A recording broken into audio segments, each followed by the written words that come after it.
करवा चौथ व्रत कथा। नमस्कार मित्रों, स्वागत है आपका धर्म गाथा 77 चैनल पर। आज हम बात करेंगे करवा चौथ क्यों और कब मनाई जाती है और क्या है इसकी व्रत कथा। पंचांग के मुताबिक कार्तिक महीने के कृष्ण पक्ष की चतुर्थी तिथि पर करवा चौथ मनाया जाता है।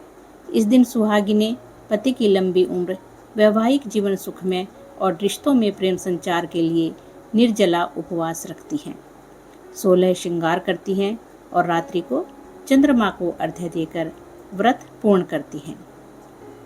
इस प्रकार करवा चौथ व्रत कथा नारी शक्ति, प्रेम और आस्था का सार प्रस्तुत करती है। करवा चौथ हमें यह भी सिखाता है कि सच्चा प्रेम और निष्ठा हर संकट को जीत सकती है। इसलिए इस व्रत को केवल परंपरा नहीं बल्कि एक भावनात्मक बंधन मानकर भी निभाना चाहिए। भारतीय संस्कृति में पति की दीर्घायु और सुखमय जीवन हेतु यह व्रत किया जाता है। तो चलिए सुनते हैं करवा चौथ व्रत कथा। बहुत समय पहले एक गांव में करवा नामक एक महिला अपने पति से गहरा प्रेम तथा निष्ठा रखती थी। एक दिन उसके पति खेत में काम कर रहे थे कि तभी दुर्भाग्यवश उसका पैर एक मगरमच्छ ने पकड़ लिया और उसे नदी में खींचने लगा। करवा अपने पति की पुकार सुनकर दौड़ती हुई नदी किनारे पहुंची और उसने तत्काल एक कच्चा धागा मगरमच्छ को बांधकर एक पेड़ से बांध दिया। करवा के सतीत्व और भावना के कारण मगरमच्छ उस कच्चे धागे में ऐसा बंधा कि टस से मस नहीं होता था। अब करवा ने यमराज का ध्यान किया और उनसे अपने पति को जीवन दान देने के लिए तथा मगरमच्छ को मृत्यु दंड देने का आग्रह किया। यमराज ने कहा कि मगरमच्छ की आयु अभी शेष है और तुम्हारे पति की आयु पूरी हो चुकी है, अतः वो ऐसा नहीं कर सकते। इस पर करवा ने कहा, यदि ऐसा नहीं हुआ तो सती के शाप से यमराज को नष्ट कर दूंगी। यमराज करवा के साहस और प्रेम निष्ठा से भयभीत हो गए और मगरमच्छ को यमलोक भेज दिया तथा करवा के पति को जीवन दान दे दिया।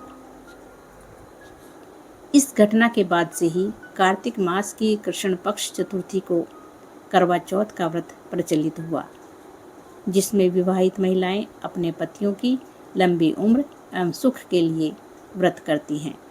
वे दिन भर निर्जला व्रत रखती हैं और रात को चांद देखकर अर्घ्य देती हैं।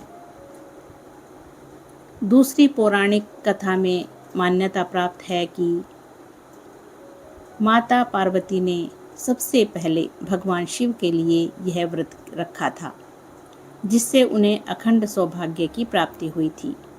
एक अन्य कथा में अर्जुन के तपस्या के दौरान द्रौपदी ने श्री कृष्ण से व्रत रखने की विधि पूछी थी और तब श्री कृष्ण ने करवा चौथ व्रत का महत्व बताया था। कथा की भावना, सुहागिन स्त्रियां अपने पति के लिए करवा चौथ व्रत रखती हैं ताकि उनका रिश्ता मजबूत रहे और पति को लंबी आयु मिले। करवा के साहस और प्रेम की वजह से व्रत का महत्व और बढ़ गया तथा पौराणिक इतिहास और लोक कथा में इसे विशेष स्थान मिला। यह कथा यह संदेश देती है कि सच्चे प्रेम और श्रद्धा से कोई भी संकट टल सकता है। तो दोस्तों, करवा चौथ हमें यह सिखाता है कि सच्चा प्रेम और निष्ठा हर संकट को जीत सकती है। इसलिए इस व्रत को केवल परंपरा नहीं बल्कि एक भावनात्मक बंधन मानकर निभाना चाहिए। दोस्तों, अगर आपको यह व्रत कथा अच्छी लगी है तो धर्मगाथा 77 चैनल को ज़रूर सब्सक्राइब करें और वीडियो को लाइक व शेयर करना ना भूलें। धन्यवाद दोस्तों। इससे अगली कहानी अगली वीडियो में आएगी, वो भी जरूर देखिएगा। जय गणेशाय नमः। हर हर महादेव। करवा चौथ की अगली कहानी अगली वीडियो में। धन्यवाद।